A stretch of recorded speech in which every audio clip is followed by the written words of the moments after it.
here back in 2016 when I did 2 similar type of talks along with others.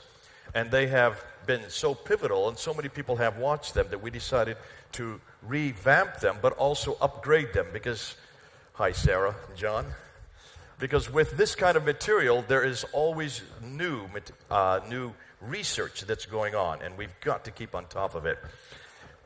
One of the reasons another reason we're doing this is because it went so big on the internet. I think on KT there's about over 300,000 that have watched this talk that I did 3 years ago. So we need to make sure that we keep it up to scratch. So what we're going to do tonight is ask this first question. What really happened with Islam? The birth of it. Now you notice I'm putting what possibly happened. This is not going to be definitive. Next year, I'll be probably changing some of the things I'm saying tonight. Because of the fast-moving, the research that's going on, we need to keep on top of it. That's why I'm saying possibly to begin with. But let's go ahead and see what Muslims have claimed. And all Muslims claim really 2 things. First and foremost, that Muhammad has been the last and the greatest prophet. Now, Muslims would believe that Islam has always existed. Adam and Eve were Muslims. I don't believe that. Most of you don't believe that. But certainly Muslims would start from that premise. Secondly, they would say that Muhammad received revelations between 610 and 632, that 22-year period. And then he started the Khilafah in 624. Most people assume, therefore, 624 is when Islam began. That's not what Muslims say. But in order to understand Islam, you need to understand this man and the book that was revealed to him, the Quran. Therefore, Islam is the final religion based on Muhammad's life and sayings, the Sunnah, and on the Quran's teaching. So, really, it's a religion of one book and one man. As Christians, we would start from the same paradigm, would we not? We also believe that as Christians, we have an authority called the Bible, and that the Bible points to another man, a bigger man, Jesus Christ. So, as Islam is dependent on one book and one man, so are we dependent on another book and another man. Because of that, we probably understand them better than anybody else. And that's why it's important that we go to that book and that man. Now, I'm not going to do the book tonight. That will be tomorrow night. In some ways, what I'm going to do tomorrow night is a lot more controversial and a lot more explosive and in many ways a lot more exciting. So let's start with the man. Let's start with Muhammad. What we need to do, we want to investigate both the Quran and Muhammad and see if indeed the Muslims are correct. Let's, for this study, look at Muhammad and the emergence of his religion called Islam. When you have studied Muhammad, this is the classical account. This is the only account that you're ever told. This is the account that you get in your schools, in your colleges, on university campuses. Anywhere you have studied Islam, this is the account you get. So let's go through it real quickly. Every Muslim, everybody knows that Muhammad was born in 570, that he started receiving these revelations in the Hira cave in 610, and that from 610 to 622, he received the Meccan revelations, roughly speaking, the second half of the Quran. In 621, he was woken up in the middle of the night, told to get on the back of a winged horse called the Burak, and he flies up from Mecca up to Jerusalem, and at Jerusalem, he then flies up the 7 heavens and meets Allah. Tells him to pray 50 times a day. He then comes down 2 heavens to the 5th heaven where he meets Moses, who says there's too many prayers, see if you can bring it down. So he bounces back and forth between the 7th and the 5th heaven and brings the prayers from 50, 45, 30, 15, 10 down to 5 prayers. After which Moses says that's fine enough, and then he comes back down to Jerusalem and then returns to Mecca. That happens in 621. 622, he then moves from Mecca to Medina, known as the Hijrah, which means the Exodus, with possibly between 80 to 200 followers. It depends on which account you're going to read. And then from 622 to 632, he is receiving these Medinan revelation, which would be the first half of the Quran. In 630, he walks into Mecca, conquers it without firing a shot. 632, he dies suddenly like most people, but according to some traditions, he was poisoned. At that point, the Quran had not yet been written down. The Quran that we have in our hands today did not exist at that time. It was memorized by many of his companions. Parts of it were written on bone, stone. Some of it was written on pieces of bark, but it was not written in a codex form. So 632, he dies. Abu Bakr takes over for 2 years. He dies peacefully. Umar then takes over for another 10 years, and he is killed. From 634 to 644, Uthman, the third caliph, takes over as the caliph, and he lives for about another 12 years before he is killed. And then Ali, the adopted son of Muhammad, has the last 5 years, 656 to 661. That is the classical account. Has anybody heard any other account besides this? Now, I'm just giving you the bare bones. This is just the skeleton. But that's it. That's all we've ever been told. That's all you're ever going to hear. Now, here's the problem. Everything I've just told you about takes place in this red period, this red dotted era, okay?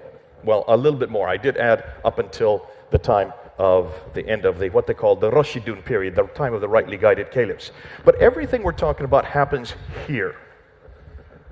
Now, how many of you assume that what I've just told you is written down by people who were living in that time period? Or better yet, how many would you have wanted everything I've just told you to have been written down from that same time period? Probably all of you, right? Of course. You would hope that eyewitness people who had seen Muhammad, who had seen what he did, who had heard what he said, had written down while he was living. Correct? Like we have with Jesus Christ. Nothing that I have told you in the last 10 minutes comes from that red period at all. In fact, nothing that I have just told you comes from the same century that Muhammad lived in. It doesn't come until this era here. In fact, the first thing we have of any biography of Muhammad is this man here, Ibn Ishaq.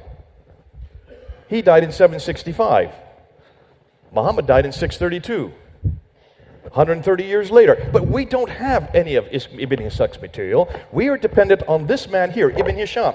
This is the first man to write down what he said. What he didn't like, he just threw away, only retained what he wanted. And so the first time we hear of any biography that's written down on any extant form that we can look at today is Ibn Hisham. Look at the date, 833. Do your maths. That's 200 years after the fact. Now that's just the Siratu Rasulullah, which would be the biography of Muhammad. As far as the sayings of Muhammad, which are much greater, much more prolific, you need to go to this man over here, Al-Bukhari.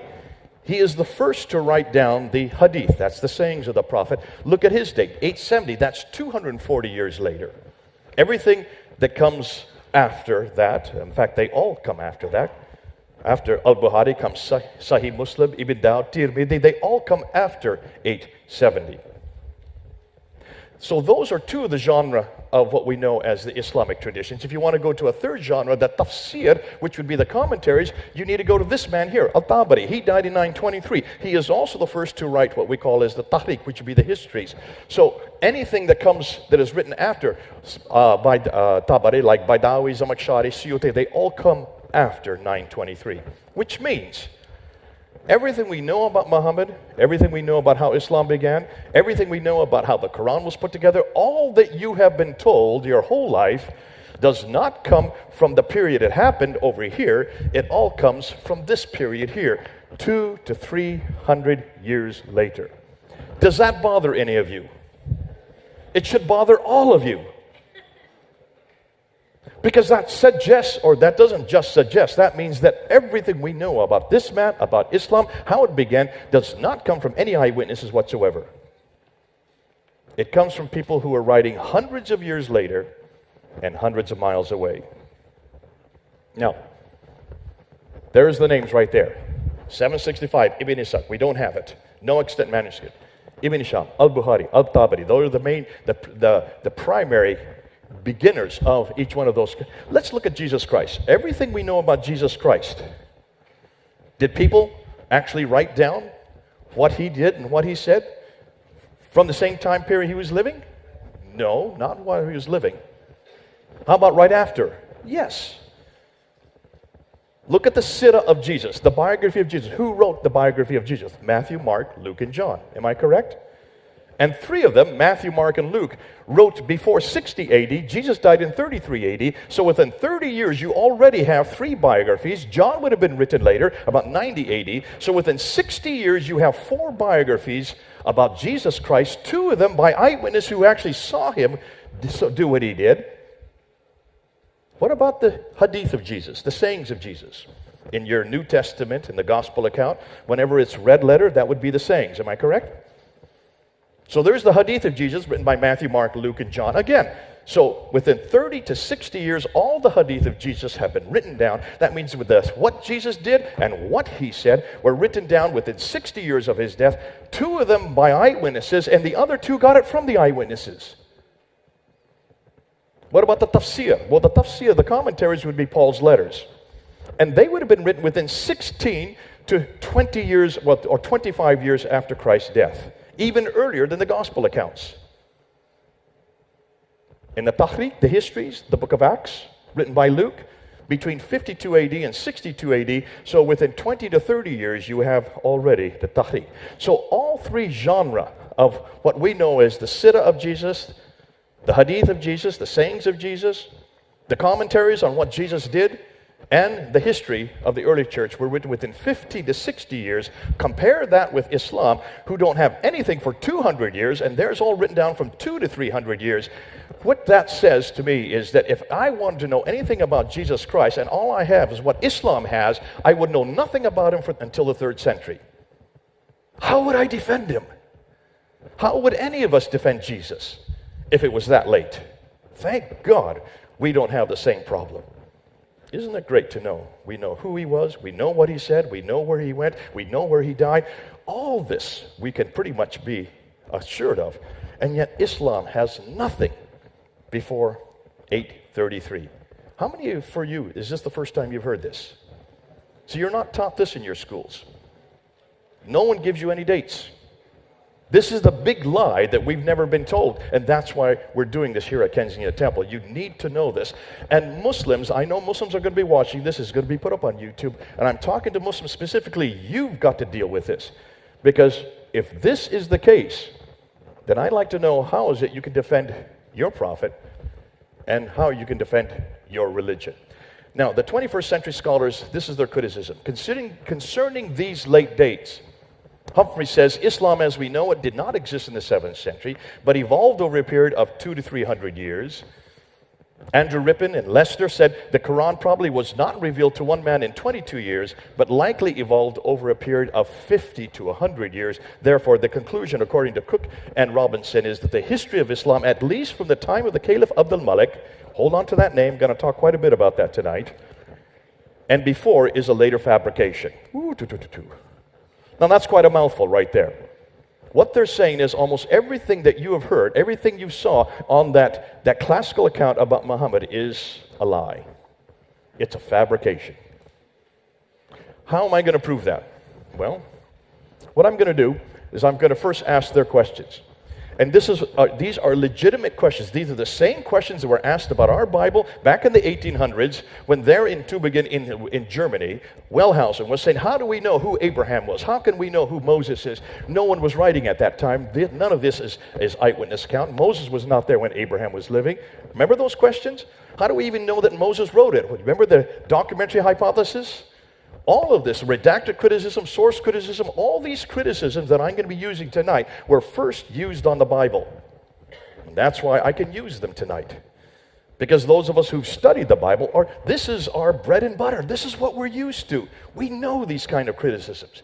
You would not have historical criticism without biblical criticism. Everything I'm going to introduce tonight was created on the Bible. And the Bible has answered every one of those criticisms. That's why I can stand up here and show you what we're now going to ask. And these are the questions. Why in the world did it take so long to write down his biography? Why were people not writing it down as he lived? Muhammad's biography I'm talking about. Why did it take so long to write down what he said? Could people not read or write? Remember, they controlled, by 652, they controlled Bصره, Baghdad, Damascus, Jerusalem, and Cairo. Are you telling me nobody could read and write in those 5 cities? By 685, by the time Abdul Malik comes to power, that we're going to really zero in on tonight, From Spain in the west all the way to India in the east, that whole area was under their jurisdiction. You're telling me that nobody from Spain to India could read or write? Please. There was an entire library that was destroyed in Alexandria in the 5th century. No Muslim would dare admit that nobody could read or write. So where did these 9th century biographies, 833, 870, the 10th century compilers, 923, where did they get their material from? And should we trust it if it's so late?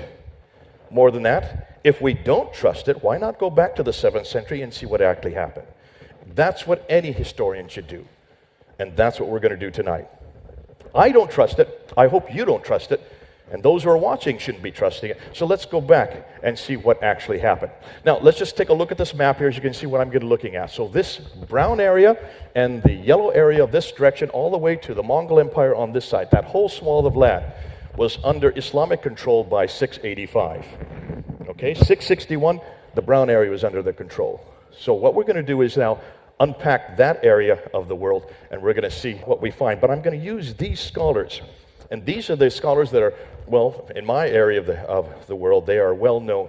These are the best in the world. Dr. John Wansbrough here at School of Oriental and African Studies, he was the one that really blew this whole question open back in the 1970s by writing 2 books, one called Quranic Studies and the other called Sectarian Milieu. Dr. Gerard Haunting was my professor when I was studying this in 1994. 1994, that makes me feel old. That was 25 years ago I was studying this. So I've known this material for over 25 years. This is not new material. This is old material. What I'm going to be introducing later on tonight, it will be new. Dr. Patricia Corona, who is a student of Dr. Wansbrough, got her doctorate at School of Oriental and African Studies, went to Oxford University and wrote one of the most devastating books on Meccan trade. I'm going to be using some of her material on Mecca. She got a death threat for writing that book in 1987, had to move to Cambridge University, and then finally lived the rest of her life at Princeton. She just died about 2 years ago. She reads and writes 15 languages, all archaic languages. How many here can read and write 15 languages? Archaic languages that no longer exist. Can you see why she's so formidable and why she's so dangerous? Dr. Andrew Rippon out of Calgary, he is the one that probably has taken this very difficult material and put it down to layman's terminology. Dr. Robert Hoyland out of Oxford University, he reads and writes 18 languages. And that's why you have to listen to these people when they speak. Dr. Yehuda Nevo, who comes out of Jerusalem, University of Jerusalem, wrote the Crosswords to Islam, where he did much of the germinal work on looking on the earliest inscriptions, the Arabic inscriptions, and that's why we're going to use him tonight. And then the German school, these are all Germans here, Dr. Luning, Dr. Quinn, Dr. von Bothmer, Oleg. I'll be using more of them tomorrow on the manuscript evidence. They're the best in the world when it comes to Arabic manuscript evidence. But there have been 3 books and 2 new documentaries which are paving the way. Now, some of these you already know about. One is Tom Holland. Do you all know who Dr. Tom Holland is? Does anybody, no one knows who Dr. Tom Holland is? Shame on you. He is one of your best historians. In fact, just yesterday, I went to see him talk. There is a new book coming out tomorrow, which you all need to buy. It's called Dominion. Dr. Tom Holland has really come home. This is his testimony, you might say. And what he has done, he's gone through and he's shown how almost everything that we consider to be important or dear here in the West is because of Christianity. Our politics, our social values, our moral values are all because of Christianity. Amazing book. But he's not a Christian. He says he's very clearly, he didn't say that he was a Christian. He's just so indebted to what Christianity has given the West. But he was the one that wrote In the Shadow of the Sword back in 2012. That same year, in August the 28th, he put a documentary, just a 90-minute documentary, where he went through the major areas of the book, but he didn't come to any conclusions. But because it was so shocking to the Muslim community, when they tried to show that documentary on Channel 4 a second time, they couldn't do it. The Muslims objected so much. And you'll see why. If you have a chance, it's still up on Channel 4, go see it. It's only 90 minutes long, because it gives you an overview of some of the things we're going to be talking about tonight. But the man that I really want to highlight tonight is this man here, Dan Gibson. Dan Gibson has done what every historian should do. He actually went to the locations. In every place that he studied, he actually went there physically, and he did the measurements in situ. And between 1979 to 2004, he actually went from mosque to mosque to mosque to mosque to find out where the Qibla directions, that means the direction of the prayer, is for all those mosques. He first started out with a book in 2003 called The Nabateans. Then he did another book called Quranic Geography. This laid open his thesis. He then did The Sacred City, and then just in 2017, 2 years ago, he came out with Early Islamic Qiblas, probably the most controversial book. If you want to see him today, you can go up on Talking with Dan Gibson up on YouTube, and you can look at his videos. Go look at them, because there he's answering all of the critics' questions. But what's most important is I want to start by giving you the conclusions, their conclusions. Now, in some ways, I'm going backwards, but that's okay. We're going to now prove these conclusions. And these are the conclusions they've come up with concerning Islam. Number one, the first Arab inscription referencing Muhammad is in 691. Stop and think that through. If Muhammad died in 632, what did they do for 60 years? Who knew this man? And why is it from Arab sources we cannot find any reference to this man? Outside of Arab sources, we can find him. The Doctrine of Iacobi in 634 refers to him. The Chronicles of Sabaeus in 660 talk about him. But not within Arab sources. And he's supposed to be supposedly is an Arab. Nothing until 691. The first reference to the name Muslim is not till the 690s. So what did they call themselves? Because these Arabs were conquering Bصره, Baghdad, Damascus, Jerusalem, and Cairo. These 5 cities were conquered by 652. But who and what were they? And what did they refer to themselves? Well, they use other names. They call themselves Saracens. That's the name that the Europeans gave. They call themselves Hagarines because they were in the line of Hagar. They call themselves Ishmaelites because they were in the line of Ishmael through Hagar. They call themselves Maghreb because they came from the Maghreb, the area they came from. And they use the word Mahajurun, which means people of the Hijr, people of the Exodus, people who are nomadic. Those are the words they used for themselves. Nowhere can we find any reference to people called Muslims. Yet these were the first Muslims, we've been told. What happened? Why is it they didn't call themselves that? Hold on. The first reference to Islam is not till 691 on the Dome of the Rock. And this is the most devastating. The first reference to the city of Mecca is not till 741. 741. You'll see why that's significant. And then the first biography of Muhammad is not, within any Islamic sources, is not till 833, as I said earlier. So, let's start with the first problem, geography. When Dan Gibson looked at the Quran, he noticed that there were about 65 geographical names. 9 of them were listed. Yet when he looked at the geographical locations, he realized that none of them made any sense. This prophet, but that's fascinating. When you look at the Quran, you will see that the prophet is not given a name except for 4 times. Only 4 times will you see Muhammad's name in the Quran. Jesus is referred to 93 times. What does that say as far as importance? So it refers to this prophet who lives in a settlement, who lives in the prophet's place. But it doesn't give a name to the place except for once. In chapter 48, verse 24, it refers to Mecca. Is that not confusing? If this prophet is so important, and if the place is so important, why in the world was it not referred to? This prophet has an awful lot of contact with 3 different groups of people. One are the people from Ad, which would be the Ur, or Uz as we know it in the Bible. 23 times he has contact with them. He has contact with people from Thamud, who would be the Nabateans as we know them. And 7 times he has contact with people from Midian, who are the Midianites. Those are well known in the Bible. So they're well-known peoples, but here's the problem. Take a look at where they are. They're all up here. Mecca's way down here. There's 600 miles between Mecca and where these people lived.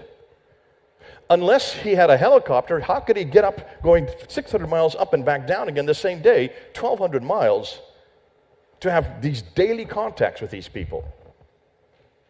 Whoever wrote the Quran obviously did not know their geography. Or perhaps Muhammad wasn't in Mecca. Hold on to that thought. When we do a comparison with the Bible, let's just take the Gospel of Luke, which is probably the best one to compare with, because the Gospel of Luke has lots of geographical locations. About 110 geographical locations in the Gospel of Luke, 65 geographical locations in the Quran. When you look at the 65 geographical locations in the Quran, 9 places are named. All of them are 600 miles too far north. They're all in the wrong place. When you look at the 110 geographical locations in Luke, which is much older than the Quran, by 600, I would say 7, possibly 800 years, it has 31 places named right where they belong. All of them are in the right place. Ooh, that's why you do a comparative, and there's no comparison. Now, if you have a problem with geography, then you're going to have a problem with Mecca. We have to come to Mecca. What do we know about Mecca? Well, it's only referred to once in chapter 48, as I said earlier, verse 24, it doesn't really say much, other than the fact that it's in a valley. There is the reference to Bakka, which is in chapter 3, verse 96. Could that be Mecca? The problem is it doesn't have the same characters. It doesn't have the same consonants. And for those of you who know Arabic, you cannot impose Mecca onto Bakka, even though it sounds similar in English. So what's the importance of Mecca? Well, what we know about Mecca is that it is according to the traditions. Now notice, I'm putting the word Mecca in every one of these verses. When you read those verses, Mecca's not there. It always says the place of the prophet or the settlement, assuming that's where the prophet lived. But it doesn't even give you the name of the prophet. Only 4 times is the prophet's name even referred to in the Quran. So I'm putting Mecca there because Muslims believe that's Mecca. But what we do know from what the Quran tells us, that it's the first sanctuary appointed for mankind, was that time it says Bakka in chapter 3, verse 96. Mecca is the mother of all settlements in chapter 6 and also chapter 42. It's where Adam and Eve were sent to in chapter 7, verse 24. They're up in space in the Garden of Eden, and when they're thrown out of the Garden of Eden, up in space, they're thrown down to Mecca, which suggests it would be the oldest city in the history of mankind, because you can't get any city older than Adam and Eve. Am I correct? Cities where people lived. There were no people before Adam and Eve. So that would suggest it's the first settlement for all of mankind, according to chapter 7, verse 24. It's where Abraham lived in chapter 21, verse 51 to 71. He is there. I had no idea Abraham lived in Mecca, but according to the Quran, he is there. So in 1900 BC, it better exist. Otherwise, where's Abraham? Mecca was where Muhammad was born, according to the traditions. Not the Quran, but the traditions, in 622. It was a center of the Qibla in 624, chapter 2, verse 145 to 9 to 150. Qibla was changed from Jerusalem down to Mecca. So here you have a problem, because it's obvious then that according to Surah 2, that this Qibla, that means the direction of prayer, is redirected from Jerusalem down to Mecca. So there, that is 624. So by 624, every mosque in the world should be facing Mecca. And that would mean every mosque, because Islam had not yet moved. It only began in 624. So it had not yet moved out of Medina. Yet we have only one reference to Mecca in the entire Quran, and that's in chapter 48. Now, what do we know about Mecca? Well, there's quite a bit we know from the traditions. What the traditions tell us is that it has very little vegetation. This place of the prophet is in a valley and has a parallel valley. It has a stream. It has ruins. Possibly the pillar of salt is right outside the city. It has fields. It has trees, grass, fruit, clay, loam. It has olive trees. And it also has mountains overlooking the Kaaba. So that's what the traditions tell us. Yet when you look at Mecca, it has none of that. Mecca is the most barren place on earth. It doesn't have any streams. It only has one well called the Zamzam well. There can't be any olives there because, as everybody knows, olives only grow around the Mediterranean, 600 miles further north. No olives grow south of the Mediterranean. Mecca is 600 miles too far south. So all these references to this vegetation, green vegetation, make no sense for such a barren place. Let's look at the maps. Here's a facsimile of Arab trade routes. Where the question mark is where Mecca should be. It's not there. Here's another one, another facsimile. Where the question mark is, it's not there. That's a trade route map. Let's look at some actual maps. Here's a map from the 6th century. Mecca is not on that map. It should be where that red question mark is. A 7th century map. Mecca is not on that map either. Here's another 7th century map. It should be where the question mark is. It's not there. Still missing. And another 7th century map. Just non-existent. Now, to understand the importance of Mecca, as Muslims tell us, you need to know why it became important. You need to know why it became a hub of trade. And a man who helped them out was known as Montgomery Watt. Montgomery Watt came up with what we know today as the trade route theory back in the last century. And he said, in order for Mecca to be important, all the trade that used to come from India and further afield from China, they couldn't go up here to the north because of all the mountains. You had the Himalayas and you had the Hindu Kush. So they had to bring them down to the west coast of India, and they had to go across the Arabian Sea over to the Persian Gulf.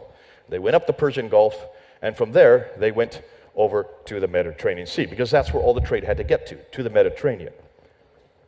But then there were two great kingdoms, the Sassanians, who were the Sassanid kingdom, which are the Persians, and the Byzantines, who were up there. And these two kingdoms were starting to war in the 5th century. And as they warred back and forth, that shut down the trade going through the Persian Gulf from the 5th century on. So the trade had to go somewhere. It couldn't go this way through the mountains. It couldn't go through the Persian Gulf. So according to Montgomery Watt, this is what happened. The trade was redirected down south across the Arabian Sea over to Aden, right down here, circled in black. And from Aden, it then went right up the western plateau all the way to Gaza in the north. Now, it didn't follow as direct a line as that. It wiggled all over the place, but it went basically up the western plateau. That's the trade route theory. Dr. Patricia Corona, who reads and writes 15 languages, looked at that, and she saw a problem. In fact, she saw two problems. Here's the first problem. Let's zero in on that western plateau. So here's Aden down here in the south, and this is the trade route, this green line. It comes to Taif right here. And then suddenly it jogs down to Mecca. There's Mecca, about 1,000 meters down. It's not on the sea, that's just the name, but it's right here, about 50 miles inland. It has to go down to Mecca, and then it has to come back up to get to Yathrib, right there. Can you see it? It takes a detour. And then from there, it then goes on up to Gaza in the north. Now, do any of you see a problem with that? She saw it immediately. She says, why had no one noticed this? Mecca is not on the trade route. It makes no sense to come down to a city that could not accommodate any caravans, could not accommodate any camels. It has no water, it has no greenery. So why is it part of the trade route? Then there's a second problem. Why would you take trade across the sea here to Aden and then unload all of the goods here in Aden to then go 1,250 miles, let's go back, 1,250 miles overland up to Gaza when you have a waterway? Why don't you just take it up the waterway? She found that if you take a ton of goods just this 50 miles by land, it would be the same cost as going 1,250 miles by sea, which is the Dead Sea, the Red Sea you see going up here. So, the Red Sea. Can you see why she brought this problem up? That's why today, even today, when you look at goods that come from China or Japan, they all come by ship, don't they? Because it's the cheapest way to always send goods, because all you need is wind. You don't need anything else. So she decided to go and check this out, and that's why she wrote her book, Meccan Trade and the Rise of Islam, in 1987. And she went back to the original documents. Remember, she reads and writes 15 languages, so she can read all these languages in their mother tongue. And she found that there was no trade whatsoever up the Western Plateau. The only trade that went up the Western Plateau was milk and leather, and all the trade was coming this direction. It came further south. It did not go to Aden. It went right up the Red Sea, and what was most important, this city was in charge of all the trade, Agylos, which is here in Eritrea. The Ethiopians, the Eritreans, controlled all the trade, because they were people who were on boats. Their names are found all over the west coast of India. The Arabs never were involved in that trade because the Arabs were mainly caravanners. They went through the desert. That's why you don't find coastal cities on the western coast of Arabia until modern day. So, destroyed that theory in one fell swoop. And then she decided to find out where she could find any reference to the city of Mecca. Now remember, she reads and writes 15 languages, so she went to all the languages. She went, let me just show you back here. She went over here to Ctesiphon, which is up here. Ctesiphon, modern-day Baghdad, and she found out that people in the Sassanid Empire had come down here to Yathrib, and they had found silver mines here in Yathrib, and they had built those silver mines. Well, that's just northeast of Mecca, and yet they knew nothing about this place, no reference whatsoever to this place called Mecca. So she went from the 2nd, 3rd, 4th, 5th, 6th, all the way up until the 7th, up until the 8th century, and the first reference she could find for Mecca is the Apocalypse of Pseudo-Methodius Continuata Byzantia Arabica, 741. Muhammad died in 632. Abraham was supposedly there in 1900 BC. Adam and Eve were there from the very beginning of time. And yet we don't find any reference on it until 741 AD. That's 110 years after Muhammad's death. No one had heard about this place. It does not appear on any map until 900 AD. Can you see the problem, folks? Are you following this? This is devastating. So let's look at modern Mecca today. There's the Royal Clock Tower, the fourth highest building in the world. It's now there. They want to make that as Meccan Mean Time to eradicate Greenwich Mean Time. That's why it looks very much like Big Ben on there on the left. That's what Mecca's going to look like. Those are the future plans. It's going to be all cemented over. They're going to build 62 skyscrapers all around the Kaaba there. When you look today, you will see that there are cranes. They're just basically what they're doing is they're just digging down. Now, whenever you build a skyscraper, you have to dig deep foundations, don't you? And all over the world, here in London as well, any major city, whenever large buildings are built, they dig into the ground. And who comes immediately when they dig in the ground? The archaeologists come. Why? Because the archaeologists know that the further you dig in the ground, the more you find artifacts. And as you find those artifacts, they give them to the archaeologists, they set up a museum, and they recreate the history of the city by looking at those artifacts.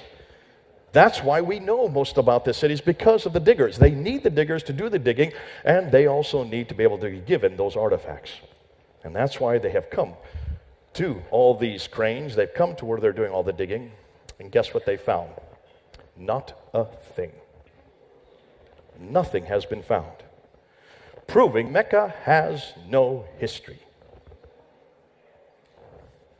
What's fascinating is they're now cementing over Muhammad's birthplace, and they're cementing over his wife's house. Why would they be cementing over all these important places? Of course, unless they are trying to hide the evidence. They know what we now know. There is no history for this city. So if you have a problem with Mecca, you're going to have a problem with the Qibla.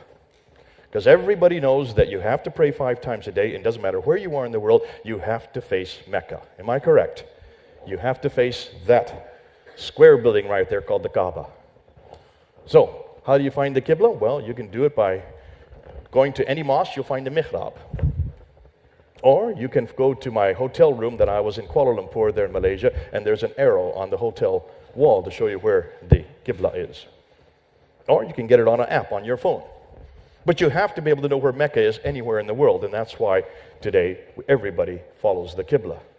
According to chapter 2, verse 143 to 150, the Qibla was changed in 624. But it doesn't say from where. Now, archaeology supports this change, but interestingly, not from Jerusalem to Mecca, as Muslims suggest, but someplace much further north, and much, much later. So, where is it? Well, back about 100 years ago, back in 1905, there were 2 researchers called Creswell and Fehravardi, and they were digging around 3 of the old, in fact, considered to be the oldest mosques known at that time in 1905. 2 of them were in what is today Iraq, and 1 was in Egypt. The one in Egypt was Fustat Mosque, which is just the garrison town outside of Cairo, and the 2 in Iraq were Wasit and the Kufa Mosque. And as they dug down to the floor plans, they came to the original floor plan. When they got to the original floor plan, they noticed that the Qibla wall in those 2 mosques, in Wasit and Kufa, were facing west. When they got to the Fustat Mosque, and they got to the original floor plans, they noticed the Qibla wall was facing east. So over here in the east, they were facing west. Here in the west, they're facing east. They should have been facing south to Mecca. They were off, completely off. Now, they mentioned it, they just said it, and they didn't come to any conclusions. They said, isn't it curious? That's 1905. According to the documentary evidence, we know that Jacob of Edessa, writing in 705 in the 8th century, he refers to the Maghreb saying, so from all this it is clear that it is not to the south that the Jews in the Maghreb here in the regions of Syria pray, but towards Jerusalem or the Kaaba, the patriarchal places of their races. So where in the world were they praying? This is where Dan Gibson comes in. And this is where he's going to help us out. Because Dan Gibson is an archaeologist. In other words, he spent his whole life, his whole career for 25 years, from 1979 to 2004, living amongst the Bedouin, going to where they are, learning their languages, going to where their mosques were, and physically going to every one of the mosques. He went to almost between 100 to 200 mosques. He's the first one to go to these mosques, and he went to see where the Qibla walls were in all of these mosques. And you'd like to know where, wouldn't you? We're going to take a break there, about 10 minutes. Then we're going to come back, and we're going to find out what he found. And you're going to love to see what he's come up with.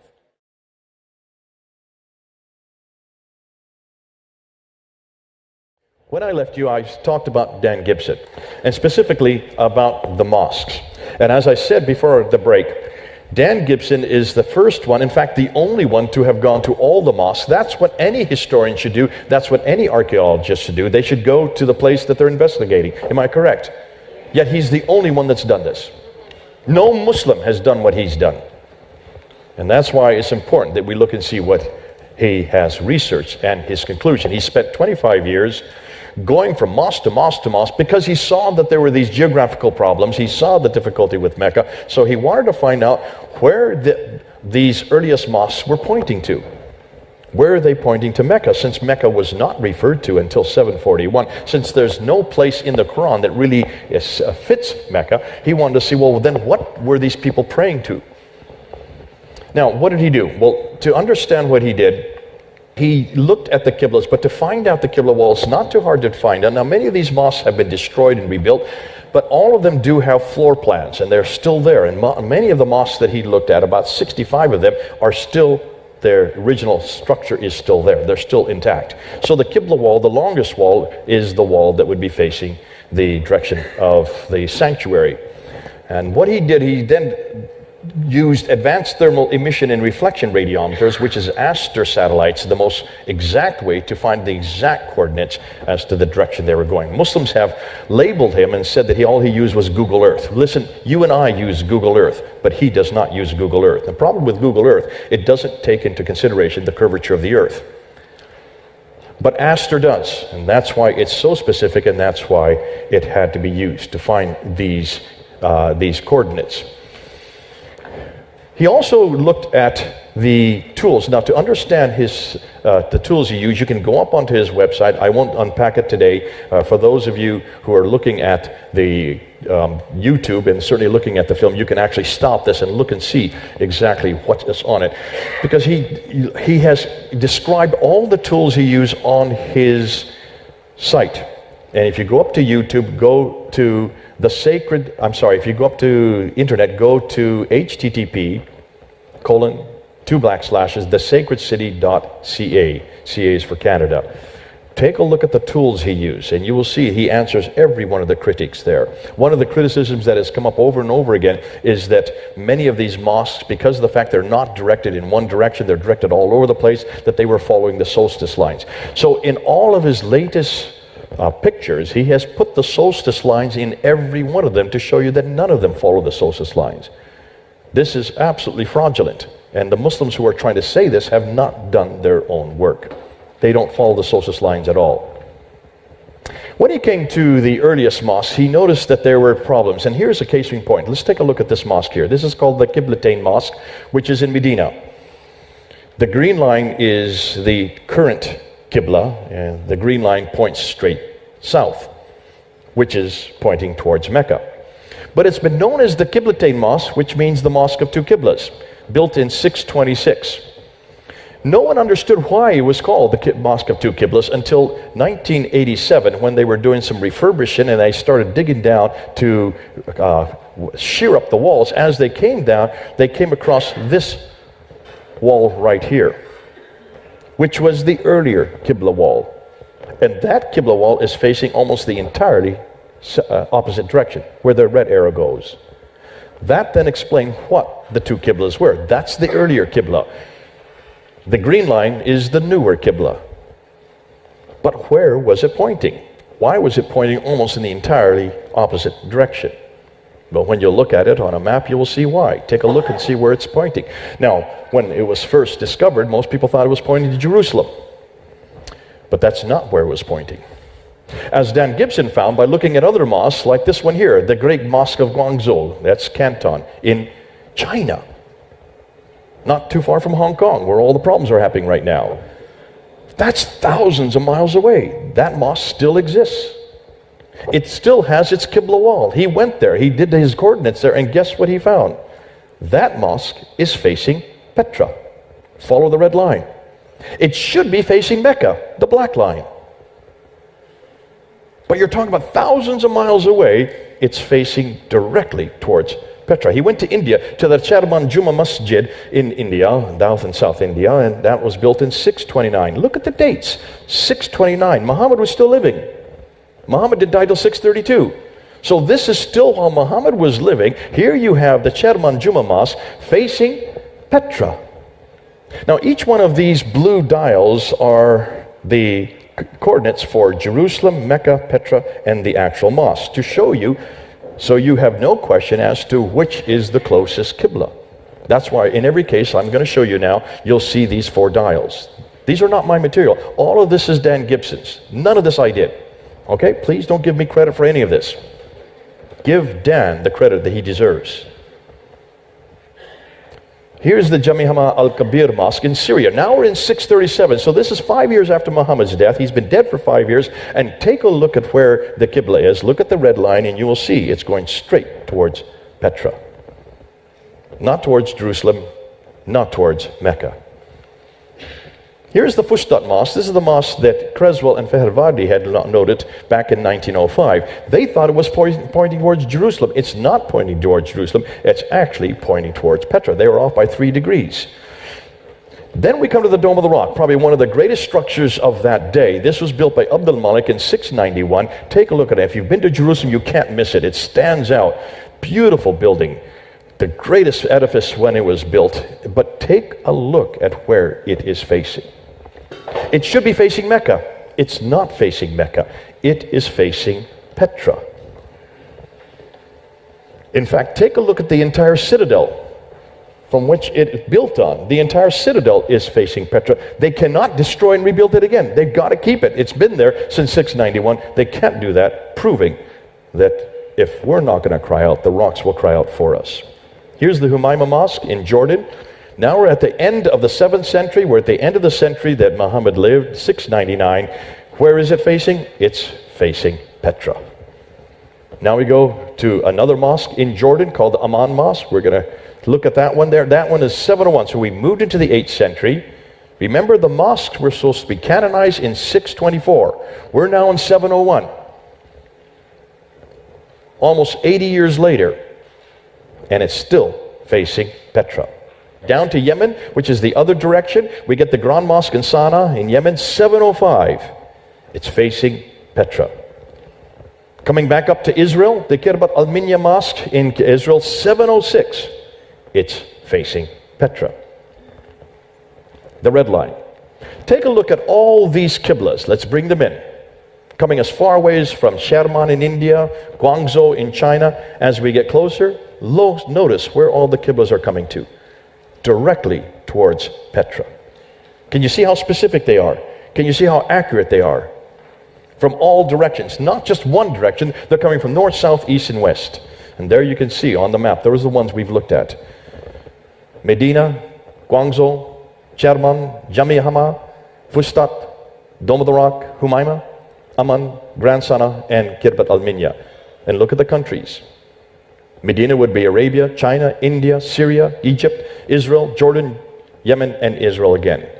All of them uniformly facing Petra. How accurate are they? Take a look. They're all within 45 miles, yet they've come from thousands of miles away. By accident? They didn't know what they were doing? They certainly did know what they were doing. So that's the first Qibla he's come across. It's known as Qibla number 1, because they are all uniformly facing Petra. None of them are facing Mecca. Not one mosque is facing Mecca up till 706. Then in 706, another Qibla is introduced. And this is known as the in-between Qibla. This is the one of the Wasit Mosque. This is the other one that Fehravadi and Creswell found. But take a look where it's facing. It's facing almost exactly between Petra and Mecca. Yet there's nothing there. There's no city there. There's no hamlet there. There's no building. There's not even a big rock there. It's just sand. So why is it facing that in-between direction? Hold on to that. We'll explain that. Now we go to 708, and here's the Masjid-i-Tariq Mosque in Iran. Now we're into Iran, another new country. It's back to facing Petra. So it's not that all the mosques suddenly face a different direction. No. Some mosques are still facing Petra. What's going on? Hold on. The Al-Aqsa Mosque, back at the Jerusalem, remember I showed you the citadel where the Dome of the Rock? Well, on the southeast corner, you have the Al-Aqsa Mosque, which is built right here. There's the Dome of the Rock. It is also facing the exact same direction. The Dome of the Rock, it's facing Petra. Though it's built in 709, the Dome of the Rock was built in 690 to 691. Jami al-Umawi al-Kabir in Damascus, Syria, that's facing in between again. Here's that in between, the second Qibla. The Kirbat al-Masjar Mosque in Jericho in Israel, 714. Now we're well into the 8th century. It's facing Petra. Have you noticed we haven't found any mosque that's facing Mecca yet? The mosques were supposed to be all facing Mecca after 624. We're now into 714, and yet we haven't found one mosque that's facing Mecca. They're either facing Petra or somewhere in between. The Anjar Mosque in Lebanon, 714 again. That's in Lebanon. It's facing Petra. Then we go to Syria, and we have the Mosque of Umar, Basra in Syria. That's in 721. It's facing in between.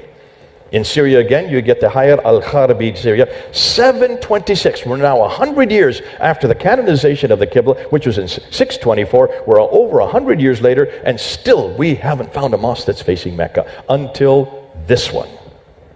This is the first mosque that is facing Mecca. And look where it is. It's in Pakistan. Banbor in Pakistan, of all places. So here is a third Qibla. The first Qibla is uniformly towards Petra up until 706. The between Qiblas were somewhere in between, which start in 706, but they end in 744. You'll see why. What is going on between 706 and 744? Hold on, we'll get to that.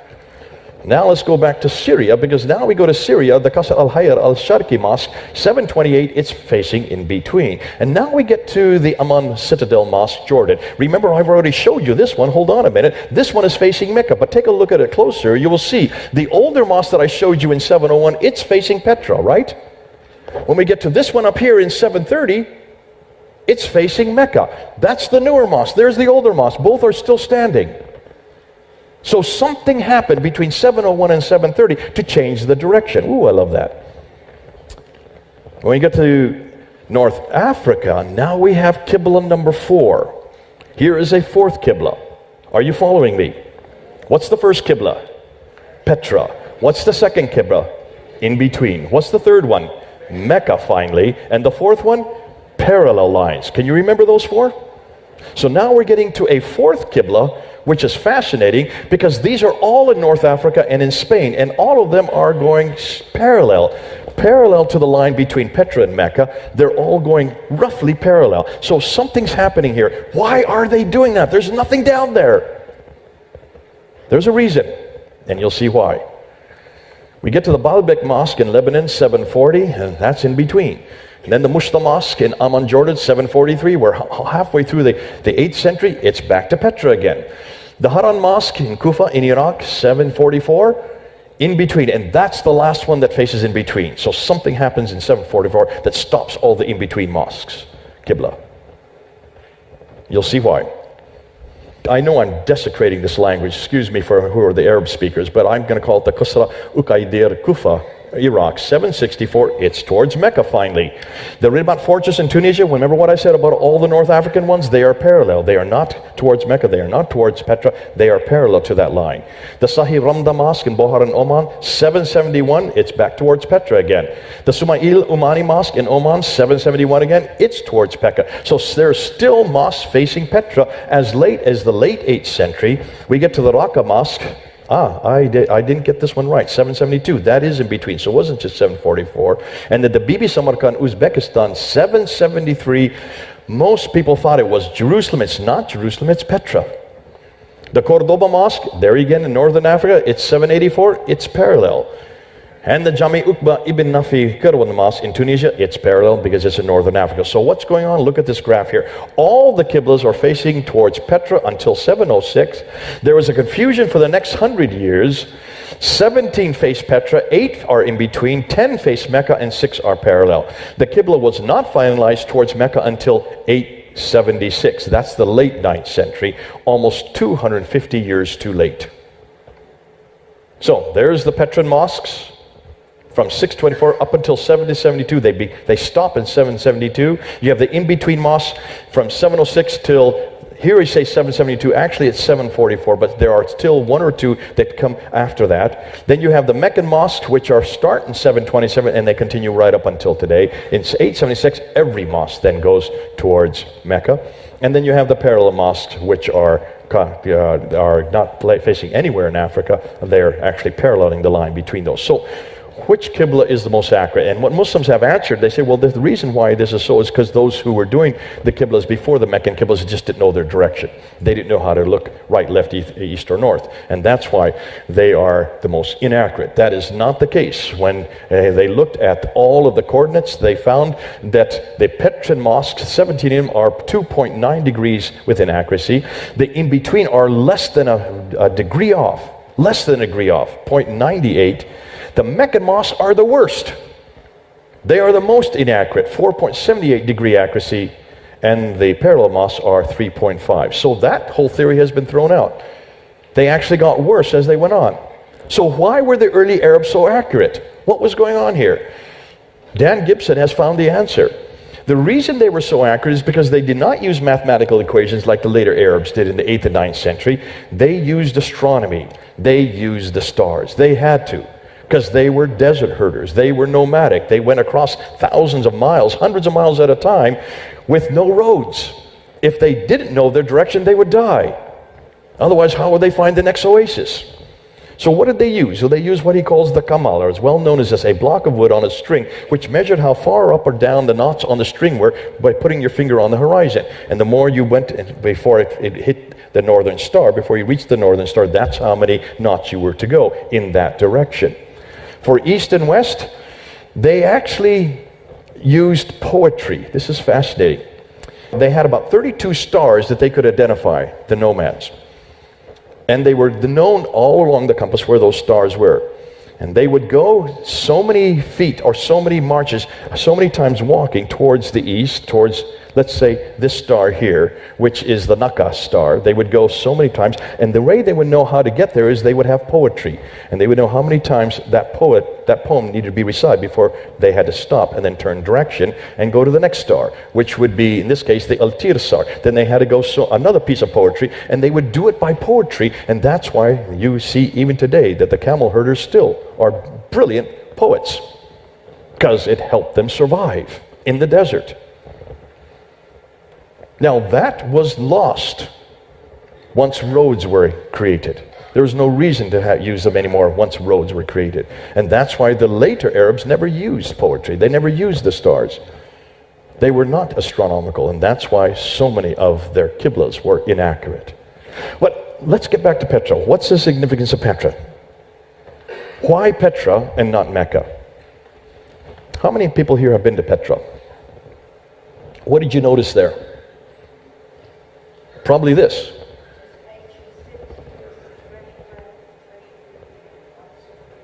Absolutely, and all these carved out buildings. Tombs and temples, that's correct. All carved by hand. one of the great wonders of the world. Enormous. If you ever get to Jordan, make sure you go to Petra. So whose tombs and whose temples? These are the Nabateans. The Nabateans are the ones that used Petra. It was their sanctuary city. Remember, Nabateans did not have any political structures. They were not great kingdoms. They were nothing more than great tradesmen. They were the ones that could go across the desert like no one else. That's because they used the stars. And because of the fact that they never gave up using the stars, they were the best merchants. And that's why in every major city you will find Nabateans. And the Nabateans were the ones that did the trade, but in order to do that, they would have to go and live amongst the people, and then all the caravans would come to them, and they would always have the best price. And that's how they continued to do that. The Nabateans are the ones that give us Arabic. The Arabic language comes from the Nabatean script. The Nabateans are also the ones that give us the name Allah, the name of the Muslim God. The Nabateans also gave us the name of Alat and Aluza, who is the female consort of Allah. Did I just say that? Allah has a wife? I had no idea. But see, the Nabatean god Allah has a wife named Alat, which is the feminine form of Allah. But see, that's not a name. Allah means nothing more than the God. It's a title. Alat is the female equivalent to the goddess. So they must have a name, and that's true. Allah has a name, Dushara, and Alat has another name, Al-Uzza. Now, have you heard of Alat and Al-Uzza before? You have if you read your Quran. Shame on you for not reading your Quran. Chapter 53, verse 19 and 20. The satanic verses made popular by Salman Rushdie.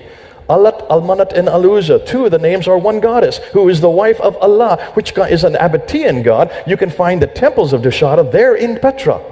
You can also find the temples of Alat there in Petra, and also Al-Uzza. That's why we have to go back to the Nabateans. We've got to understand what they're talking about. And when you go back to the Nabateans, why don't you start with Petra? Let's go back to Petra, and what do we find about it? Lo and behold, it's in a valley, and it has a parallel valley. Lo and behold, it has a stream going through it. Outside of the ruins is a pillar of salt. If there was any pillar of salt, it would be right outside of Petra. It has fields, it has trees, it has grass, it has fruit, it has clay and loam. It has olive trees.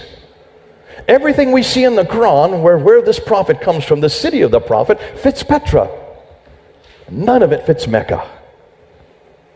Can you then understand why when you read the Quran and you read all these geographical locations, you can see none of this could be in Mecca. It all has to be in Petra. Let's go one step further. Remember I talked about earlier about these people that this prophet had contact with? These people from Ad, 23 times. These people from Thamud, 24 times. These people from Midian, 7 times. Take a look and see where Ad, Thamud, and Midian. They're way up here, right around Petra. If he's going to have contact with them, of course he would, because they're right outside his city.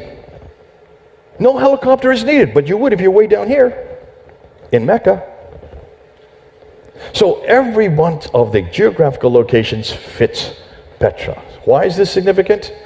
Well, let's review. Nothing is known of Muhammad until the 7th century from Arab sources. His book, the Quran, and its manuscripts don't appear until the early 8th century. His city, Mecca, isn't referred to until the mid-8th century. His biography, the Sirah, and the sayings, Hadith, don't appear until the early and late 9th century. Yet, thus, much of what we know of Muhammad is written down hundreds of years later and hundreds of miles away. It looks like he is nothing more than later redaction, possibly begun by Abdul Malik. Remember, I told you I'd come back to Abdul Malik. Well, we're going to come back to him now. That's why people like Humphrey says, Islam and the Prophet's life as we know it was not derived from the 7th century, but evolved over a period of 200 to 300 years, and then was redacted back onto the Prophet's life and compiled in the 9th century. So, the questions we have asked: why are there no Muslim sources for 200 years? Why do the claims they make not fit the 7th century historical record? Why are the geographical references so few and confusing? And why do they all seem to fit an area much further north? Why is it that there are so many references to vegetation which wouldn't exist in Mecca? Why is Mecca not on the trade route? Why is Mecca not mentioned until 741 and not included on maps until 900? Why do all the Qiblas face Petra for the first 100 years, then are confused for the next 100 and aren't standardized to Mecca until 822 or 827, 200 years too late? Is it not surprising that historians now consider much of what we now know about early Islam is possibly spurious? So, the million-dollar question, what really happened? I told you I was going to answer you. What then went on? Now, this is what I think in September of 2019, okay? I'm saying that to the cameras, I'm saying it to all of you. Next year, I may change my mind as new information comes in. This is what we know as of this month right now. This is fast changing, and we have to keep adding to it. That's what's so exciting about history, and that's why I love this kind of work. This is a possible scenario. This is what we think so far. To make sense of all this, we will need to begin with Abdullah ibn Zubair. Who is he? He was the governor of Petra, under the auspices of Marwan, who was the father of Abdul Malik. Remember, for you all know this, I'm sure, in 661, the Umayyads are the ones that start what we know as the Islamic Empire. They started 661, and they have the Sufyani family takes over the Umayyad Empire, and from 661 up until 680, you have the Sufyanis in power. And then from 680, Marwan defeats the Sufyanis and takes over the Umayyad dynasty as the Marwanid king, the first Marwanid king. His son, Abdul Malik, comes to power in 685. Hugely significant. Now that his son is in power, Zubair, back in 683, rebels against Marwan. And when he rebels against him, but where is Marwan? And where are the Marwanids? They're way up in Damascus. What are they doing way up in Damascus? If they were Muslims, shouldn't they be down in Medina or Mecca or the Hijaz, that central area? They're 1,000 miles further north in Damascus. Why has no one asked this question? You need to ask this question. So he's way up in Damascus. Zubair is there in Petra. He rebels against his master, and what he does, he grabs the black stone and shoots down south. Black stone, you've heard of that stone, haven't you? Where is the black stone today? It's in the Kaaba, is it not? It's on the northeast corner, sitting there in that beautiful silver, what do you call it, that beautiful silver encasement. There it is, but it's not a stone. Take a look at it carefully. It's about 5 or 6 small little pebbles, broken up. The black you're looking at is nothing more than tar to keep it together. But it used to be a stone. And according to the Nabateans, it was their stone. Wherever the black stone went, so did God's presence. So when he takes it out of Petra and shoots down to the south, he takes God's presence with him. Well, you can see why the Umayyads were infuriated. However, Abdul Malik cannot go after him. He's too busy up in Damascus. He has to let him go. And so what does he do? Well, remember, first of all, he has to create his sanctuary. He has to maintain his sanctuary. Now, take a look at this map here, and I'll show you what I'm talking about. There are two empires that existed that were vying with each other. One is that one there. That's the Umayyad Empire. They had their headquarters in Damascus, but their sanctuary is where the gold circle that I've just put up. That is Petra. Over to the east, in what used to be Ctesiphon, but then became Baghdad, is the Abbasids. So you have the Umayyads here in Damascus, and you have the Abbasids over here in Baghdad. The Abbasids are the remnants of the Persians who were defeated. They were the Sassanid Empire. They were defeated. Remember I talked about the Sassanians and the Byzantines when they were warring with each other? They destroyed each other's treasuries, so there was really nothing left. So when the Arabs came in, they just walked right into a vacuum and they destroyed the Sassanians. They then took over Damascus. So these people hate each other. They do not like each other at all. The Umayyads ruled from 661 up until 749. Meanwhile, the Abbasids hate them and they would like to destroy them. The Umayyads have their sanctuary in Petra. So where do the Abbasids have their sanctuary? Well, Zubair comes and runs away from Petra, and he comes down to the south. Looks like he comes down to here, to Mecca, which is where he's from. He's from the Hijaz. So he needs an ally. Well, what better ally than the Abbasids? So he makes his alliance with the Abbasids, which means now they have another sanctuary, Mecca, while the Umayyads have this sanctuary, Petra. Are you starting to see what's going on? Are you starting to see why I'm putting this and why I'm showing you this? Hold on to that map, and now let's go back to Abdul Malik. Remember, by 652, these Arabs had taken over Basra, Baghdad, Damascus, Jerusalem, and Cairo. Then they start moving right across North Africa, and they take from Spain over here in the west all the way to India here in the east. Are you looking your direction? That whole swath of land is under their control. But they do not know how to rule cities because they're nomadic. They are out in the deserts on camels. They don't know how to rule the cities, so they need someone to help them to rule the cities. So who are they going to use? Well, they're going to use their cousins. Who are their cousins? Who are the other people that they trace back to Abraham? The Jews and the Christians. And the Jews and the Christians lived in cities. They were quite literate, so they used the Jews and Christians to run their cities for them. Meanwhile, they're conquering and destroying everything, and they're going right across Africa. They come over this side. You have the Sufyani family is up in Damascus. You now come to Marwan, and then you come to Abdul Malik. So now they've been in power for 40 years.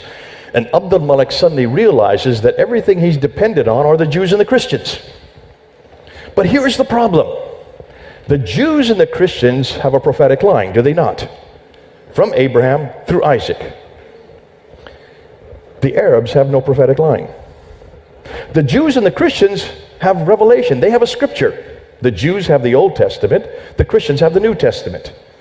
The Arabs have no scripture. Yet they are the superpower of the day. And Abdul Malik knows that.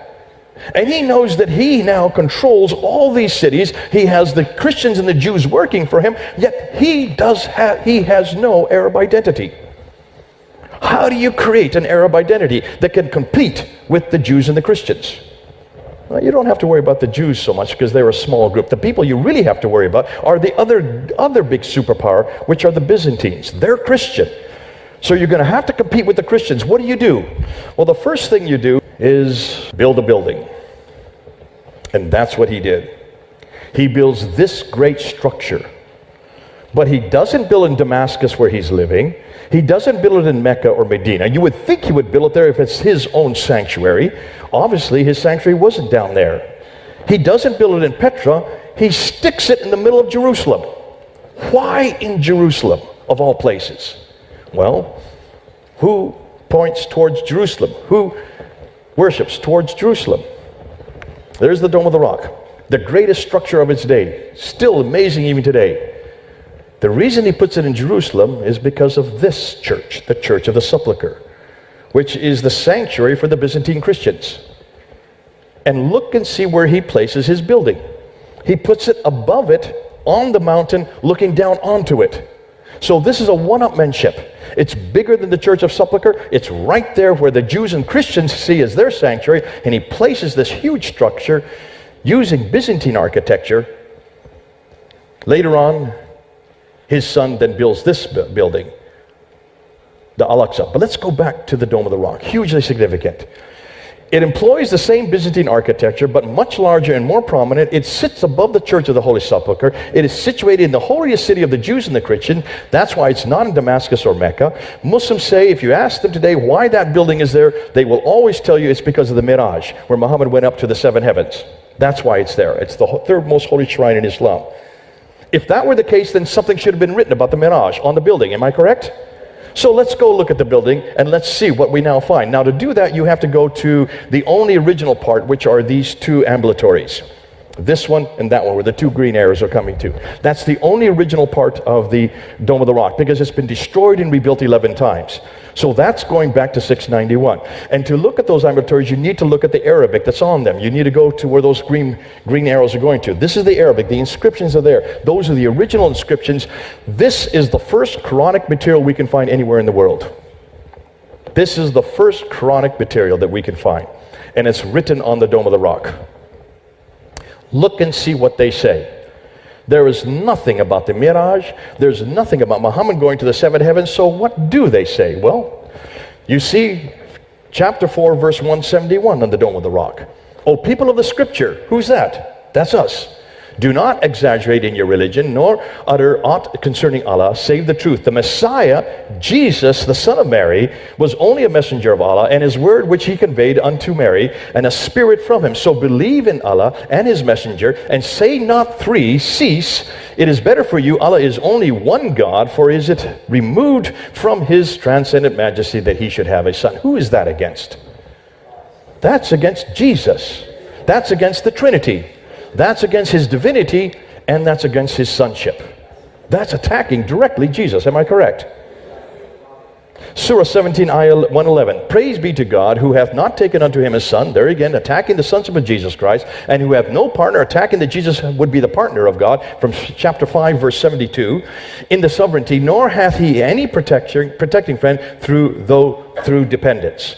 And then they introduce Surah 112. There is no God but God. There's the beginning of the Shahada, right? That's the first part of the Shahada. La ilaha illallah. He has no associate, again attacking Jesus, saying he is God, the one God, the eternal besought of all. He begetteth not, nor was begotten. That's attacking John 3:16. And there is none comparable to him. And now we get the second part of the Shahada, and Muhammad is the messenger of God. Now Muhammad is introduced.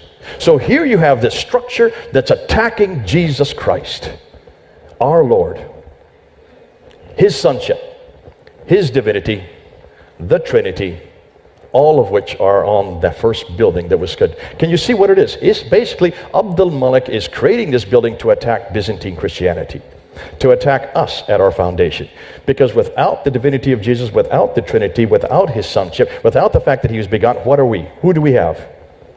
Hugely significant. Why have people not looked at this? Now, while he does that, you have to look at the Caliphal Protocol. These are the official documents that begin with the Sufyani period. Dr. Yehuda Neville, in his book, talks about it, and he goes through these documents, and he notices that all the way up from the Sufyani period up until 680, when Marwan comes to power in 680, up until 685, all of the Caliphal Protocols begin with a Bismillah, but it's not the Bismillah we have in the Quran, in the Fatiha in the first verse. It is not Bismillah al-Rahman al-Rahim. That is not in any of these Caliphal protocols. Until you get to 691. In 691, the Bismillah suddenly changes to Bismillah al-Rahman al-Rahim. And then you get the Shahada. Then Muhammad is introduced along with Allah. The same year that he builds the Dome of the Rock, he also changes these protocols. And from 691 overnight, every one of the protocols then begin with the Bismillah, including the Shahada. Muhammad is first introduced on the Dome of the Rock. He's then introduced on the Caliphal protocols. And then he does this. You have the coins. And remember, the Arabs were dependent on the Byzantine, what we know as the Byzantine dinar, which is over here. But take a look. The Byzantine dinar has an emperor on the front, right? And then it has the Byzantine cross on the back side of the coin. All of the Sufyani caliphs, including Marwan himself, then introduced this coin, the dirham. The dirham continues with the same, instead of the emperor, it now has the caliph. Hold on a minute, I thought Muslims couldn't have images. Am I correct? So what's an image doing on the coin? Obviously, images were not important. Images had not become a problem that early. On the back side, you can see the Byzantine cross again. Why in the world would they be having a Byzantine cross if they were so much against the crucifixion? Chapter 4, verse 157 confronts the crucifixion and pretty much denies the crucifixion. So what's it doing on their coin? Now let's go to Abdul Malik. He introduces this coin. There's his image on it with the sword. That's Abdul Malik there. He introduces this one in 685, and he continues it up until 692, including the Byzantine cross on the back. So he obviously doesn't have a problem with imagery at all. And then in 692, he introduces this coin. In Arabic, there is the Shahada. La ilaha illallah, Muhammadur Rasulullah. There's only one God but God, and Muhammad is the prophet of God. So he's introduced it on the Dome of the Rock, he's introduced it on the Caliphal protocols, and he's introduced it on the coins. That's how he is creating his Arab identity. They needed a man. Abdul Malik introduces here his Arab identity in the guise of an Arab prophet. Beginning with the Dome of the Rock in 691, it's larger than any other non-Arab structure. It's facing the Arab sanctuary Petra. It incorporates inscriptions against Byzantine Christianity. It introduces their faith called Islam. It introduces their people called Muslim. It introduces the prophet Muhammad is introduced on the Dome of the Rock. In the Caliphal protocols, they change overnight in 691, introducing Muhammad there as well. And then in 692, he introduces the new coin, replaces the images with Arabic script, introduces the Shahada on these coins, including Muhammad's name. Therefore, they now have the man. But then every man, every prophet has to have a revelation. Where's the book? Well, we're going to see this tomorrow. I'm going to not stay too much time with this because I really want to see what you're going to see the answer to this tomorrow. Because what we now know is we have no Quran at all before Abd al-Malik. And it's only his son that the Qurans are introduced with. And not any of them are the same. And not any of them are the same as the Quran we have today. Ooh, I love that. Makes my job so easy. So he has the man. He then has the book. He begins the book. He does not have the book. We're going to see that tomorrow. The Quran that we find is not the same Quran that we have today. Hold on till tomorrow, because that's a lot more devastating. But once he has the man, once he has the book, then he needs a place. Two empires are competing to create an Arab sanctuary. The Umayyads and the early Nabatean sanctuary is in Petra. Remember I showed you the map. That was destroyed in an earthquake in 713. Once it gets destroyed by an earthquake, now God's presence is no longer there. That's why they had to move the sanctuary. A new place is needed, and that's why Mecca was then chosen. This was first noted in 727. The first mosque that we see that's facing Mecca is there in Banbor in Pakistan. Mecca was possibly chosen by the rebel Abdul al-Zubair and those from Baghdad and the Kufa, along with the Abbasids, in defiance of the Umayyads in Petra. So this is a political gesture. One empire against another empire. So the Umayyads are up here, they're going towards Petra. Petra is now destroyed. The Abbasids say, this is where the new sanctuary is, it's now in Mecca. The Abbasids, Zubair, with their sanctuary in Mecca, then demand allegiance to the surrounding tribes. Now can you see why we have four Qiblas? You ready? Here we go. Why do we have four Qiblas? Because you have two empires who are competing to create that Arab sanctuary. The earliest Qibla was facing Petra. They had their allegiance to the Umayyads in Damascus. All of them were allegiance because they were created by the Umayyads. Then you had then you have the Meccan. That's not actually in sequence, and actually you have the in-between goes next. You have Al-Hajjaj. Al-Hajjaj is the governor of Iraq. He is the one that orders a new Qibla to be in between both Petra and Mecca. That's why in 706 you start seeing the in-between. They're very accurate. They're facing nowhere. There's nothing there, just a bunch of sand. But they're demanded by Al-Hajjaj because he is waiting to see who's going to win out. He's hedging his bets. And he's waiting to see whether the Umayyads in the north or the Abbasids in the south, whether it's going to be Petra or Mecca. Are you following that? Finally, the Abbasids create their own sanctuary in sometime just before 727, and that's in Mecca. Now you have the North African mosques and in Spain all pointing their mosques parallel to that line because they're waiting to see who's going to win out. They don't want to go with either the Umayyads or the Abbasids, and they have to wait till 749. Finally, in 741, the Abbasids destroy the Umayyads, and from that time on, all of the mosques start to begin to face Mecca. It's for political exigency. This is all to do with politics. This has nothing to do with theology. This has nothing to do with Muhammad. This has nothing to do with God. It's two empires vying with each other, and depending on which one you're going to support, you point your mosque towards, and they're still pointed there till today. So, what's the scenario? Here's a what if. Now that the Muslims have a prophet, Muhammad, and a revelation, the Quran, and a sanctuary, Mecca, they need to have a history. You've got to put some history to this man. Can you now understand why it took them till 833 to finally write his story down? And Ibn Hisham said very clearly that he took from Ibn Ishaq what he liked and threw away what he did not like. How much of it did he throw away? We don't know. Now can you understand why it takes him 200 years to write the history down? And as far as the sayings are concerned, Al-Bukhari, according to the tradition, he was given 600,000 of these sayings. 600,000. He was to look at them and see which one were authentic and which were not. And he whittled it down, threw away 98% and only retained 7,397. Out of 600,000, he brought it down to 7,397. And those are the 9 volumes that we have today.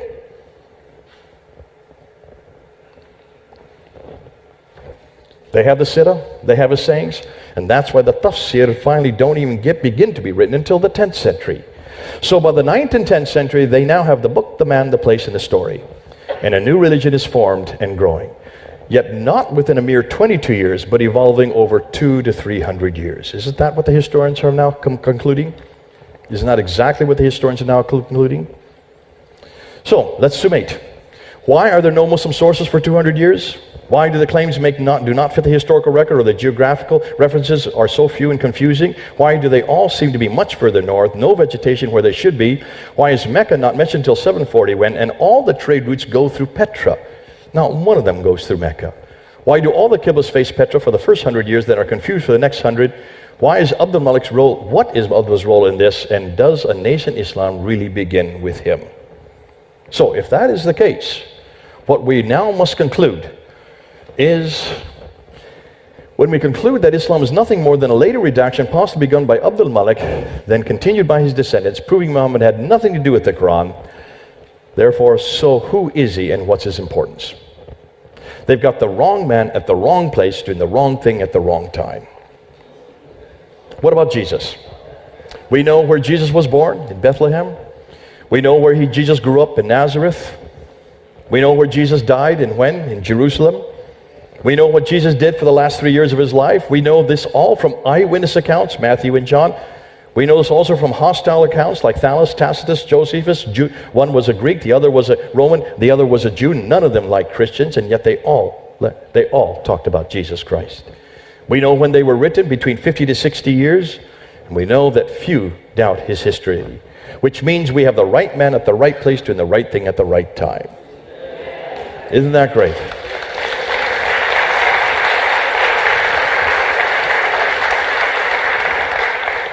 So, where to from here? Historians set the stage, we move it on. The questions they ask, we research and expand. We must confront Islam's historical foundation. We must challenge Muhammad and the Quran. We must demand the same of the Bible and Jesus Christ, and have always done so, and that's why we've always been transparent about our scripture. We must bring both into the public sphere and then let people come to their own conclusion. Why? Because similar historical questions have already all been asked of Christianity and answered. We need to make and bring our Muslim friends home. We got the better book, the better man, the better revelation, the better history, and the better place. God bless you.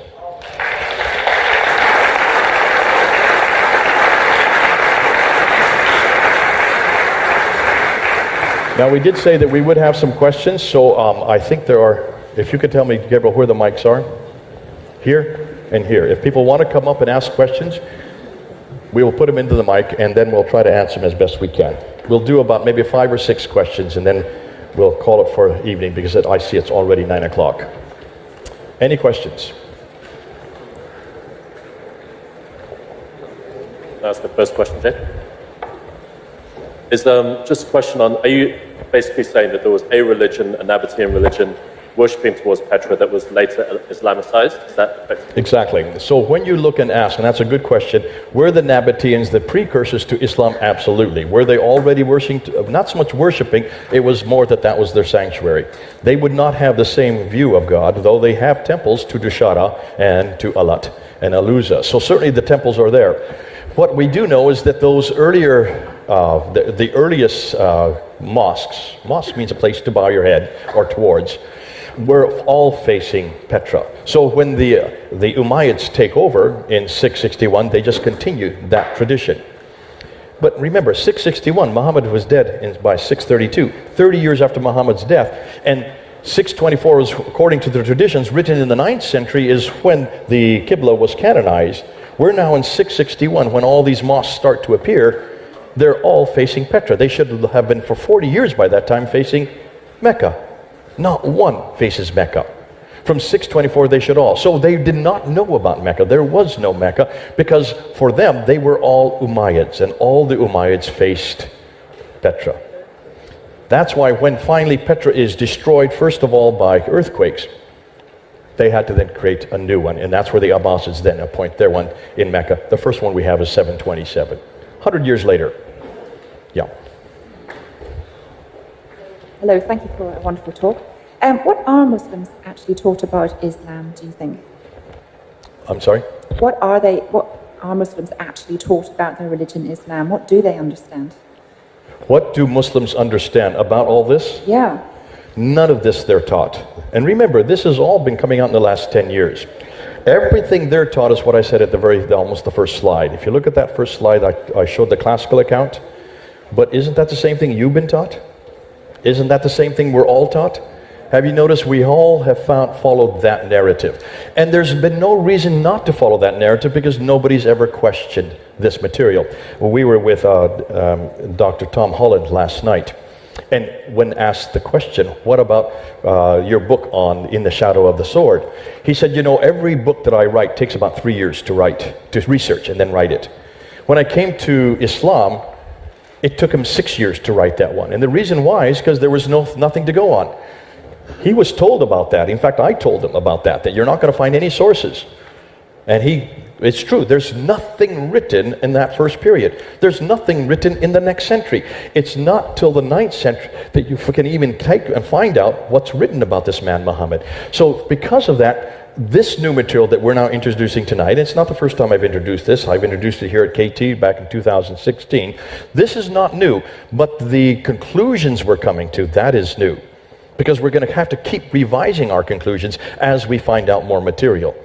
But it's because of the fact that the rocks don't lie that this is so devastating. When you look at all these Qiblas that are all facing Petra up until 706, uniformly, and they're so accurate. Now, there has been some criticism that comes up, and the Muslims have been trying to push this forward by a man named Dr. David King. Have any of you read any of Dr. David King's material? I have not introduced that tonight. We're going to do that. Al-Fadi and I are actually going to introduce that. Dan Gibson has answered every one of those criticisms. That needs to be done. But I'm almost reticent to talk about Dr. David King because he is so childish in his criticism of Dan Gibson. It's almost as if he's having a tantrum. And the reason why is because he was the world's authority on the Qibla. Has always been. And he's in his 70s now. And suddenly, here comes this upstart from Canada who actually went to the places that he should have gone. He went to none of these places. He only went to one mosque physically, and that was the Samarkand Mosque. He did none of this research. Everything he did to find his material for the Qiblas was reading Muslim scholars from the 9th, 10th, and 11th century. He should have gone to the 7th and 8th century when these mosques were being built. And he only looked at their criticisms, and they were critical. Of course they were critical, because their Qiblas were not as accurate. And that's why the earlier Arabs were much more accurate, and so they had nothing but terrible things to say about these people. And he says, this is all I need to know. And yet he is the world's expert on the Qibla. So we'll get into that. We'll be introducing that in our videos. Al-Fadi and I are actually going to do a whole series just on answering Dr. David King. But that's for a later time at a later place. That has yet to get into the schools. That has yet to be taught to Muslims. That has yet to make its way onto the university campuses. We're going to make sure it gets there. Because not just you need to know this story, Muslims need to know this story. This is their history. And much of what they have been told is fraudulent. Thanks for what you've done. Do you think Christians should read the Quran? I'm sorry? Do you think a Christian should read the Quran? Should a Christian read the Quran? Absolutely. In fact, that's one reason why we're so far behind. None of us have read the Quran. How many people here have read the Quran? 1, 2, 3, 4, 5. Those who have read the Quran, did it make any sense to you? In English? What have you noticed about the Quran? It's all over the place, isn't it? Ulta pulta, as we say in India. Stories don't begin, stories don't end. And here's the problem. Why many Christians don't read the Quran is because it is so confusing. However, you do need to read the Quran to understand it. We're putting up on Fander Films a whole series now. You can go up almost every 3 days. I'm putting up a new video that's on looking at the internal critique, looking at the Quran as it is and criticizing it from within. We have to do this in our seminaries. We need to do this in our Bible schools. We need to have people who are teaching it. I want Sarah and John to stand up here. Here are two people who are teaching it. If you want to learn more about the Quran, talk to these two people right here. I want Alistair to stand up. He is also learning all about the Quran. These are the people who are here in London who can help you out. You need to bring them in because you need to understand that book. If you don't understand the Quran, you won't understand what you're up against. So yes, please read the Quran. But please, please, not before you go to bed. Okay? Stick to the Bible for them. Thank you, Jeff, for a most informative talk. Just wondering, since we seem to be saying that the Islam was concocted basically later on for political purposes, what were the actual Arabs or Nabateans building? Why were they building mosques in the first place before the concoction? And were they worshipping one god or this Alat deity thing? Right. Also, why were the mosques being built before the concoction, and what were they actually worshipping? Okay, and this is the Nabatean precedents. What are you going to do with the Nabateans? On the Fander course, we have a whole lecture just on that question that we do in November. So if you really want to know it, go find our lecture. Sign up. But the Nabateans were, as I said earlier, they were camel herders. They were tradesmen. They were the best tradesmen in that whole part of the world because they were the only ones that could cross the desert and make their way and survive. And so all of the other empires used them to do all their trading for them. Now, they needed a place where they could come to die and a place that they could come to worship. And that's why Petra was chosen. So yes, you do find the Nabateans have those beautiful rock structures carved out of sheer by hand of tombs and temples. They didn't have a political entity themselves, so they had no political capital. But every family would have its family tomb. And so though you may die in another place, your body is brought to be buried there. So they had the temples there. Now that means that they saw it as the sanctuary of their religion. And that's why you find mosques or temples that were in all these far-reaching places.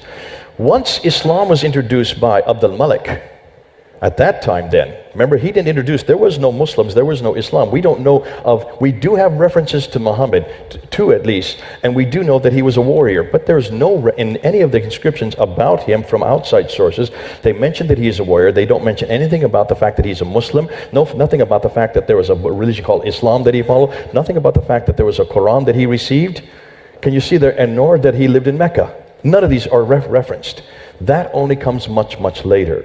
So what we think is happening is once Abd al-Malik then creates this religion in contradistinction to Byzantine Christianity, then of course that prophet had to be chosen.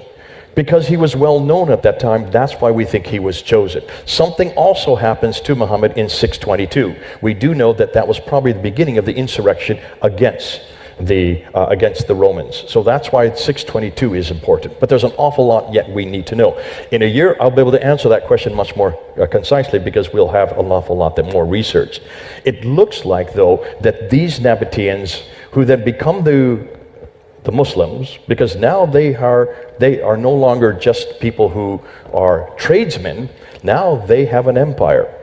Now they have caliphs. Abd al-Malik was a caliph. And now they control all this huge swath of land. Now as a political entity, they needed to have an Arab identity.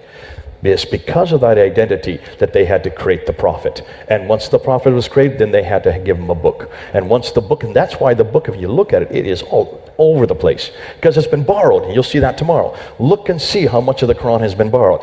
But they borrowed from the wrong sources. Wait till you see what we're going to show you tomorrow. And that's why it's so important that you need to nail down every one of these actions in a timeline. Follow the timeline, and you see it all fits to the right timeline. Great question. No more questions? One more. Thank you, sir, for everything you've told us. I just want to know, how do we confront the Muslims when they say Bible has been changed? It's not original.